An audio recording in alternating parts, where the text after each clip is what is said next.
I do think a lot of people have the capacity to appreciate the beauty in math. And a lot of the time that you feel ownership as a student is when you feel like you kind of made it up yourself.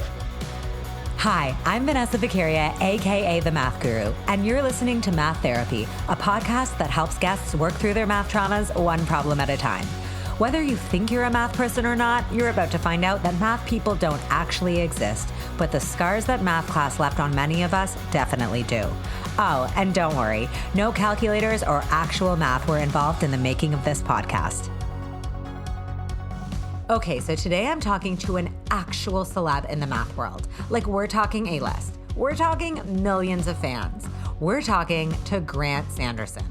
Grant explains very high-level math on his YouTube channel, 3 Blue, 1 Brown. And get this, he has over 4 million subscribers, most of whom are definitely not getting their PhDs in math. But the thing is, Grant knows his audience is smart enough to grasp any math concept. All they need is a little guidance from him. Now, I do have to acknowledge that we got off to kind of a rocky start, and that was 100% my fault. I can only assume I was so starstruck that I got my words all jumbled up. I really don't know what happened, and I promise I'm a professional. Anyways, you'll see what I mean in 2 seconds, but he was a good sport, and we made up and had a great chat, and we're best friends now. I mean, at least I think we're best friends now. Grant, welcome to Math Therapy. We're so excited to have you. So your YouTube channel, 3 Blue, 1 Brown, is all about making math accessible and engaging, but you kind of do the exact opposite of what everyone says to do. You make it kind of useless, theoretical, and really hard. Why do you use this approach, and who is this website really designed for? Okay, so let's see the words you used. You said theoretical, useless, and really hard. I try my best not to make it really hard. I guess the things that I find interesting and worth covering are the things that I think are interesting. You know, you said, who is it for? I would say it's kind of, in the original conception, I was thinking of a younger version of myself, where there's certain topics that you might not see in school, but if you're kind of into math, or if you are bought into the idea that math is a kind of art form, you would really enjoy seeing it in some way. Topics about fractals or you said useless also. And sometimes I think that the things that get me going are also like seeing the utility of something. Like I didn't really like lessons about topology when I was younger because it seemed very useless. And one of the videos that I made that resonated with certainly a younger version of me, but I think at least some other people out there, was on the quote usefulness of topology, which admittedly, like if you're not bought into math, I can see why it wouldn't be useful because it's just being applied to a different field of math. As opposed to being applied to something that you're doing in your day-to-day life. But I'm gonna index a little bit. No. I'm obviously. Are we in a fight? Already? I'm only just being a little bit defensive, maybe. But on the usefulness front, I think sometimes textbooks will do this thing where they want the math to be useful, yes. And they clearly got this directive from on high that's like, in the chapter you have to have at least 5 questions and make you a real world problem, and they just make up the most BS questions where It's like, okay, we were just teaching the kids about hyperbolas. How are hyperbolas useful? And they're like, Alice is sitting on a shoreline and she sends out a radar signal and she doesn't know the direction that it hits a boat, but she knows its distance and she measures like 5 and you have this really convoluted thing, and any student can look right through it. They're like, is this is it because I'm going to be sending out radar signals that you want me to learn about hyperbolas? Because if that's your concern, I'll sit out this class. I don't need to do it. So too much indexing on fake usefulness is maybe counterproductive. Oh my God, fake usefulness. I kind of love fake usefulness though. That's exactly it. That is it, right. Every single time you have one of these word problems, it's like John has 20 apples and he needs to give away 1/3 of them, but 20 isn't it's just something where it's like, I don't know, just cut the apple, John. You don't need to do some math for this. Oh my God, John, cut the apple. And so I think the things that actually get mathematicians going, there's no reason that doesn't also get the general public going, as long as you can get them understanding the full significance of it. So I don't know. The word useful has a lot of baggage carried on with it. Okay. No, I'm going to actually, this is so, we're kind of getting right into it. We kind of started off in a fight there, but I actually think we're on the same page and we agree more than you might think. Because, I actually work with kids in the education system. And it's this endless thing of being real life math, making math relevant. And I totally agree. They think if you mention a real life object, like an apple or 2 trains passing, that kind of thing, all of a sudden it's useful. And you're like, no, now you're using real life things, so it's less abstract, but don't confuse that with a kid being like, oh, now I see where I'm going to use this in real life.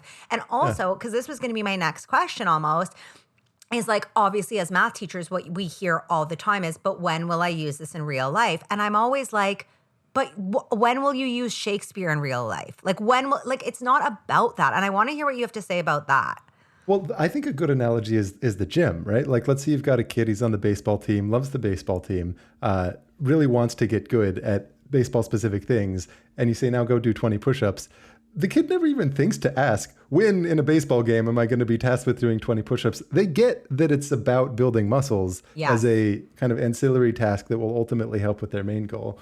And like the honest answer to the kid saying, when am I going to use this is, look, probably not. You might end up with some sort of weird esoteric job where you do use some weird math. Like that happens. Like software engineering, you always pop up with, whoa, here's a formula I didn't think I'd never need to use, but I guess I'm using now.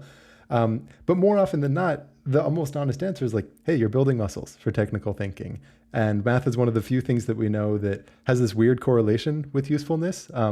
But the particular formulas that you're learning here and there, don't bank on that ever coming up in your life. Oh my God, we're like the same person, kind of, because I always say that too. I'm like, math is like a different lens with which to view the world. So as you build your math skills, you're just building your kaleidoscope of a brain so that you can kind of like see things in a new way. But it still leaves open the question, like, why should you care? Because it's still this very distant thing, like, okay, maybe I'm supposed to build technical muscles if you tell me. I think I do think a lot of people have the capacity to appreciate the beauty in math or have certain things where you say, why is that true?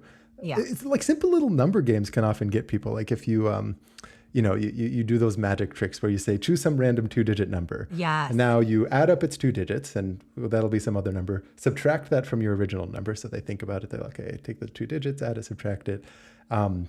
And I don't know, what do you do in this You case? always get the same number or something. And people are like, how do you always end up with 32? Yeah, exactly. And so you do this kind of thing. No one cares about that. No one even thinks that should be useful or asks if it'll be useful. Right. But the mystery of it is enough to make someone, and I honestly think like anyone, ask, wait, why is that true? And you can find good examples in math that teach the lessons you want to teach, that don't have the fake usefulness of like Alice sitting on a shoreline with some radar she'll never need to actually use, but that still get the mind going in the ways we want it to get going for the students. You really scratched a certain nerve with like the oh my God.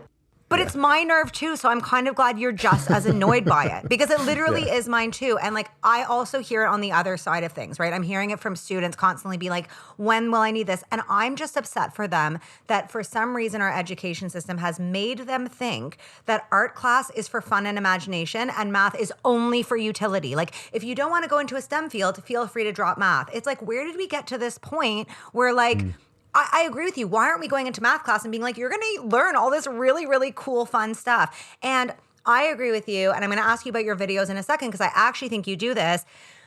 You notice this every time like a math problem, like one of those dumb bed math problems goes viral on the internet and you have the general public being crazy on Facebook, being like, no, like you multiply before you divide, like whatever. And you're like, people actually care. Right? They actually do care about something more than utility. They do care about the why. They do care about the mystery. So I wanted to ask you in your videos, because I actually watched the Bitcoin one right before this, because I was like, all right, let's see if this guy can actually explain to me what is going on here. And I loved how you kind of started off not talking about Bitcoin. You started off with ledgers and about something completely different that allowed me to sink into the story. So I wanted to ask what your strategy is. Like, how do you kind of evoke this sense of mystery? How do you engage the general public in these concepts that if you threw them in their face, if you said to someone, do you want to learn about Bitcoin? They'd probably be like, no, thank you. But like 5 minutes into your video and they're learning about it and they're into it. It's weird because that one's almost an exception to a lot of the others because it takes a topic that is like in the news in some way and many others aren't. But I think that maybe cuts to where half of them or so, I try to take a topic that someone would have cause to search for. So, Bitcoin, neural networks, or just classic math things that would show up in a class like calculus or linear algebra. And I just try to explain it in sort of a, how could you have invented this yourself mode, so that it doesn't feel like there's arbitrary definitions, but instead you have some sense of, hey, if you were tasked with making a thing that accomplishes this problem, how might you go about it? Well, here's a reasonable thing you might try. Here's why that thing wouldn't work, but here's how you could adjust it. Oh, wait, the thing we just invented is basically the same as the thing that's the title of the video that other people have done. the other half are the things that you wouldn't have cause to search for, but evoke some kind of question for like, what the heck is going on here? And maybe the one I would point to for that, if I was just like, if someone hadn't heard of the channel and they said, what video should I start with or something? There's this one about blocks that collide with each other in this very idealized circumstance where it's like frictionless, and when they collide, they don't lose any energy and all of that kind of stuff. But you just want to count how many collisions happen when you have a big one coming in, it hits a small one, the small one bounces off of a wall, and there's this sort of back and forth. And the number of collisions ends up having the same digits as pi. Like if the big mass is like 1 million or something, it starts with like 314. And if you increase the big mass by another factor of 100, the number of collisions, like this counting problem, looks like 3141. And because everyone recognizes pi, and because it's so comically absurd for the way that pi shows up to be like its digits counting a thing in a completely discrete circumstance that doesn't seem to involve geometry, I really think anyone who is like paying any attention or has a heart looks at that problem and is like, I'm sorry, what is That's going what on? I just Why said. on earth? Yeah. And so then like you notice what you didn't say was like, when am I ever going to use this idealized frictionless box You're right. Circumstance in the real world? The reason that you want to find the answer has to do with just the really bizarre phenomenon whose bizarreness was approachable, right? Like the bizarreness of it depended on recognizing the digits of pi.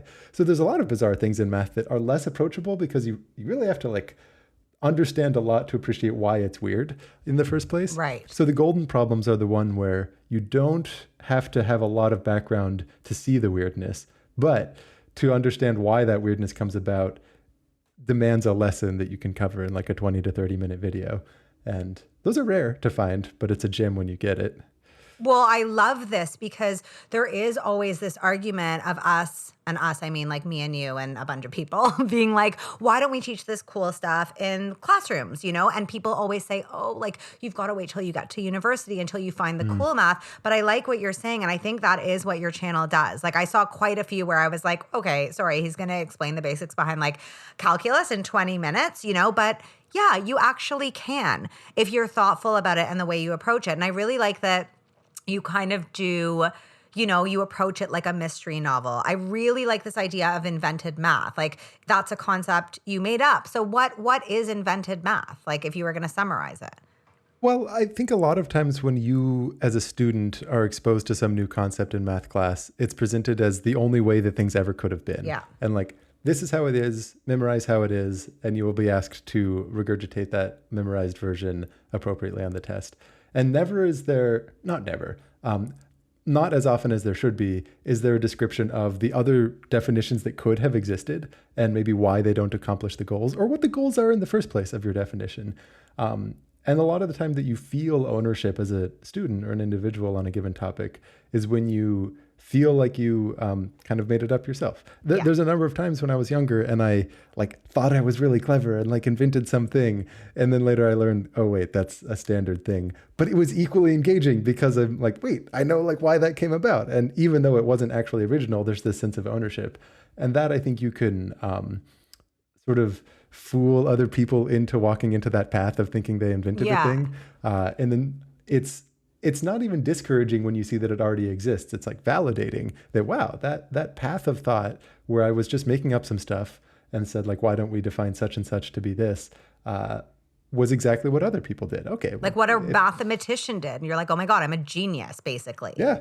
Yeah. You know, I remember this time I was back in my hometown and saying hello to one of my old high school teachers, and his son was evidently someone who like watched my videos, and he was really into math, and he just wanted to show me this pattern. He's like, I've been trying to understand why if I look at all the square numbers and I look at their differences, it's a bunch of odd numbers, and those differences, it's like this constant too. But then if I look at the cube numbers and look at their differences and kind of go down, you know, it always gets to this constant. And basically he was low-key inventing like a discrete version of calculus and kind of understanding the nature of derivatives, but not in a continuous way. And I just sort of told him this, like, hey, the stuff that you're doing actually, in a couple of years when you learn calculus, this will all start to look very familiar.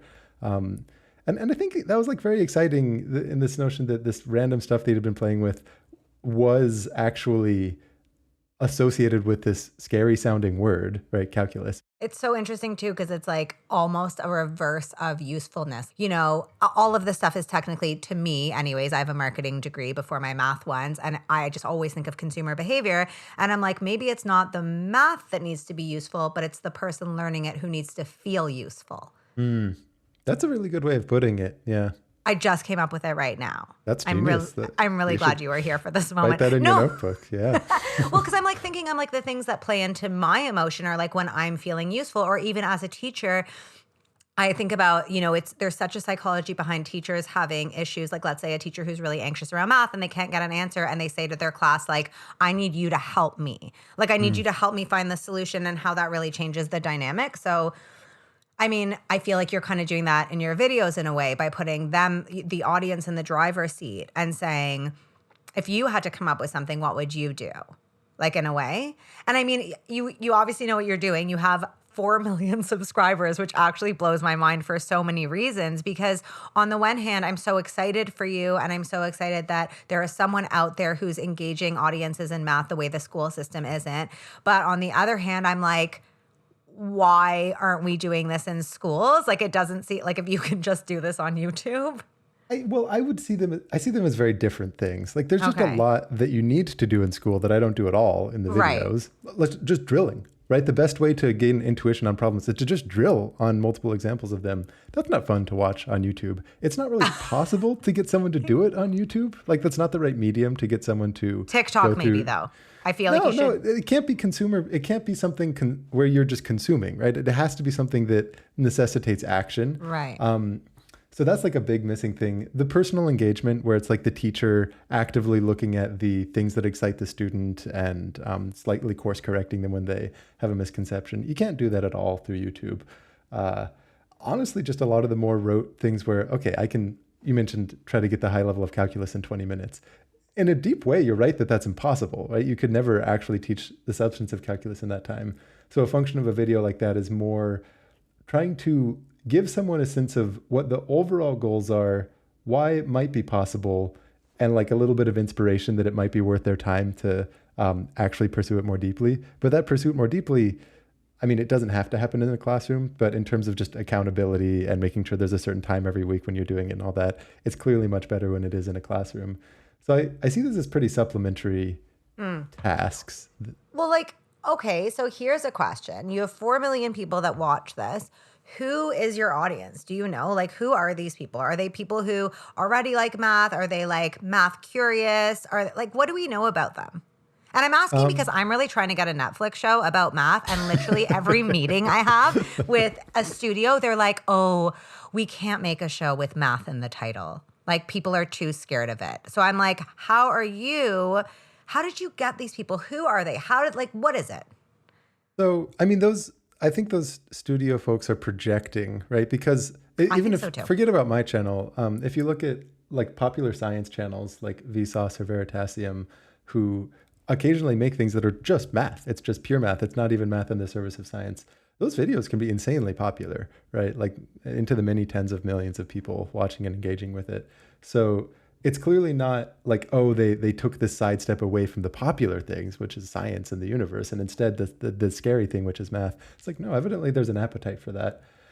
To your question of who's in my audience, it's very diverse is basically the answer. I mean, there's young and there's old. It's a lot of the peak demographics tend to be like the college student and then the like yuppie ages of just like 24 to 32 or so, where I think probably the most realistic picture of it is people who probably liked math to some extent. Let's take the older ones. They probably liked math to some extent when they were in school. And for whatever reason, the path they're in life doesn't involve actively learning it, but going to YouTube is sort of a way to scratch that itch of feeling like you're improving yourself.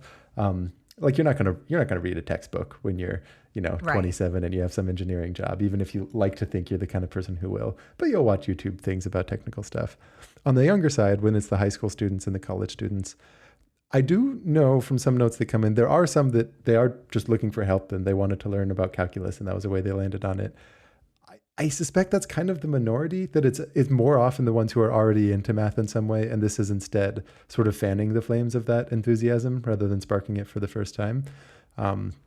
So like do with that what you will. It can be inspiring in the sense that there already exists this many math enthusiasts. It can be uninspiring in the sense that this channel isn't moving the needle at all. It's just yeah. Yeah, I think that's okay. Like that's not, you kind of said this before the leaf blower got in the way and we had to delete that part of the interview. You said that's not what you do. It's not, you're not the person that, is going to get on there and explain fractions to kids so they can get a higher mark on their test. And I'm not the person who's going to go on there and make a video about the math behind Bitcoin. Like we all, I think, move the needle and serve math culture in a completely different way. And I think what you're doing is really important because one of the things that needs to happen is that idea of getting rid of math as simply a means to utility. Like it is beautiful. It is as valuable as the arts. Like there should be more math museums.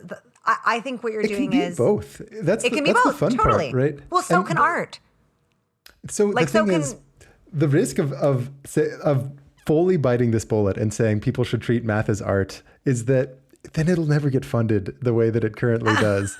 Okay, and well, I think that sounds like more of like an arts problem than a math problem. Well, no, okay, so but it does matter, right? Like it is noteworthy that math ends up as useful as it is, despite seeming useless for the reason that people get into it. Like historically, you often have mathematicians discover stuff centuries before it's used in the real world, but then when it is used, it is inordinately valuable. Sure. Just from a raw economic standpoint. And something about that you don't want to throw away or like stop acknowledging, and instead saying that a microcosm of that historical trajectory can happen for individuals, where as a young student, you can try to learn about it for mere curiosity, the same way that like a 16th century mathematician might be studying numbers for mere curiosity. And then later in life, actually, there's this crazy correlation with how much math you know and like how much you can earn. Maybe that's not the goal in life, but it says something. In the same way that like much later than the 16th century, like this theory of numbers actually turns out to have this utility in cryptography.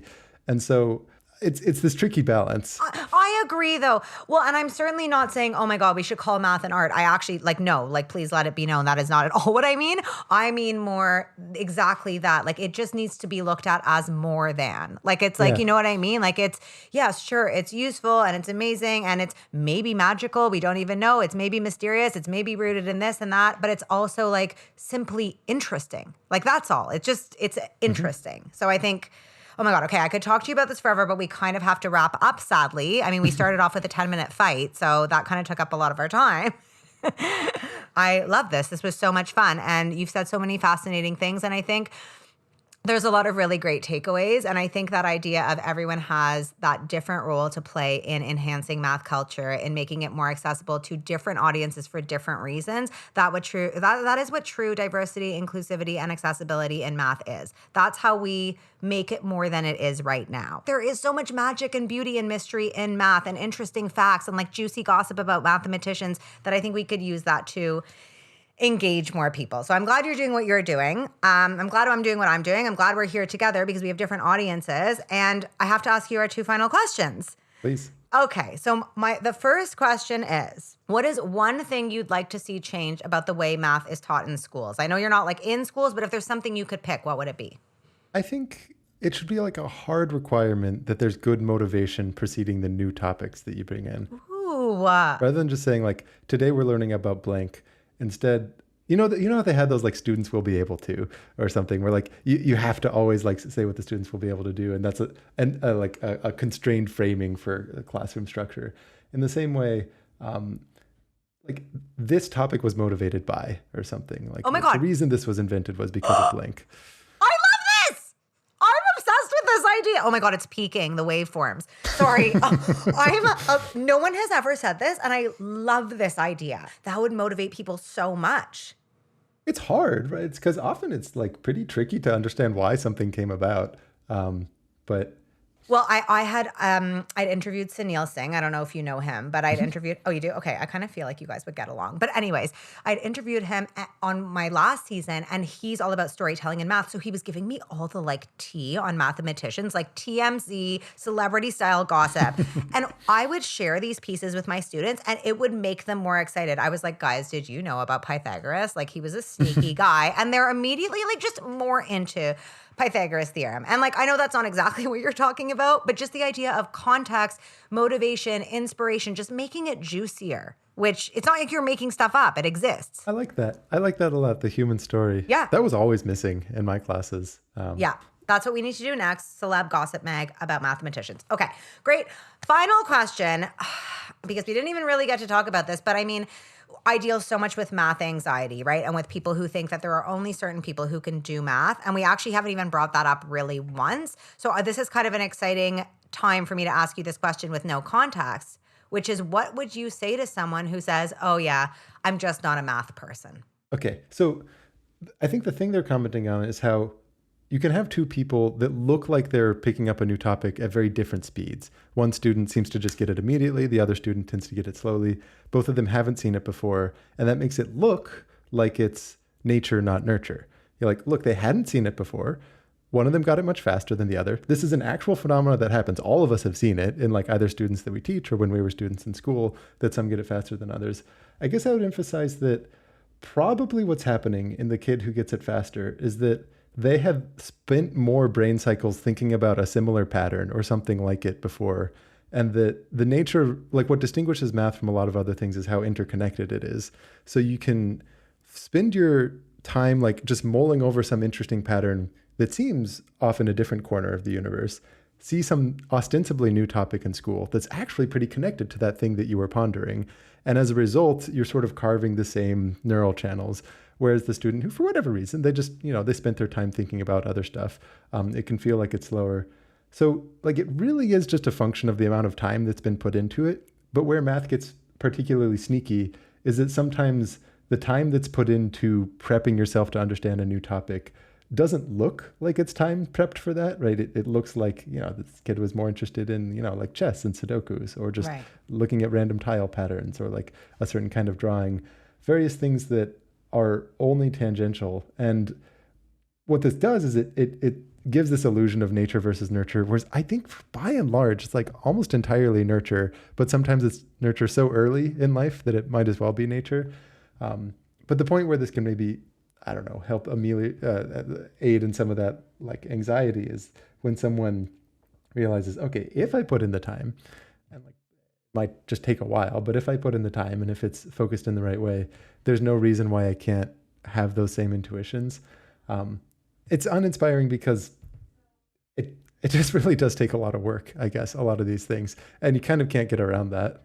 I think that's a really good point, but I love everything you said. It was actually really, really cool because I often say that, like I'll talk about like Malcolm Gladwell and the 10,000 hour rule. And I'm like, nurture often will veto nature. Like, sure, there is nature. But I really like the way you put it, that actually a lot of it is almost like subconscious nurture, right? Like the things we think are nature.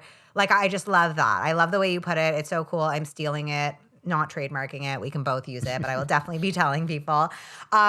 This was awesome. I honestly had a lot of fun talking to you. I was a little nervous because I only half understood that Bitcoin video. And I was like, oh my God, I'm going to come on here. Let me just say, like, I do think that's not a representative video. For example, it was like, I know Bitcoin's like this fire hot in the news thing now. When I made it, it was like getting to be better known. It was just that I remembered reading about this thing when I was in a cryptography class in college. I was like, oh, this is actually a pretty clever idea. And I don't think people appreciate that there's like a clever idea underlying it. It wasn't meant as like, this was... I think it was great. It was great. Honestly, I also have like, I'm a 16-year-old basically, and I watch TikTok videos, which are 60 seconds. So I was like, okay, buckle up, like 20 minutes. Here we go. Okay, anyways, that's a whole other interview. This is amazing. You're amazing. I'm so excited for all of our listeners to find out about you because I think this is going to be an actual real treat. And I just want to say thank you so much for all you do to change math culture, and thanks for talking to me. Thanks for inviting me. This was a blast. Grant. I mean, I feel like we're polar opposites yet have so much in common. And I know I'll be taking that idea of fake usefulness with me forever and ever. Like, fuck fake usefulness. Okay, also, Grant, if you're listening, I hope you're not still mad at me. I'm honestly truly sorry. And also, I want to say it here and now for the record, I feel like that beginning of episode beef was kind of rooted in the stars. Like, I'm betting $5 that you're a Sag or a Virgo. I'm definitely getting that Virgo Sagittarius energy. Please DM me. Tell me if I'm right. If you want to check out Grant's videos or follow him on Twitter, you guys know what to do. Head straight to our show notes for all the links. If something in this episode inspired you, please tweet us at Math Therapy. And you can also follow me personally at The Math Guru on Instagram or Twitter. Math Therapy is hosted by me, Vanessa Vicaria, produced by Sabina Wex, and edited by David Kochberg. Our theme song is Waves by my band Goodnight Sunrise. And guys, if you know someone who needs math therapy or needs to hear someone else getting math therapy, please share this podcast and rate or review it on whatever podcast app you use. Those things actually make such a difference. I am determined to change the culture surrounding math, and I need your help, so please spread the word. That's all for this week. Stay tuned for our next episode out next Thursday.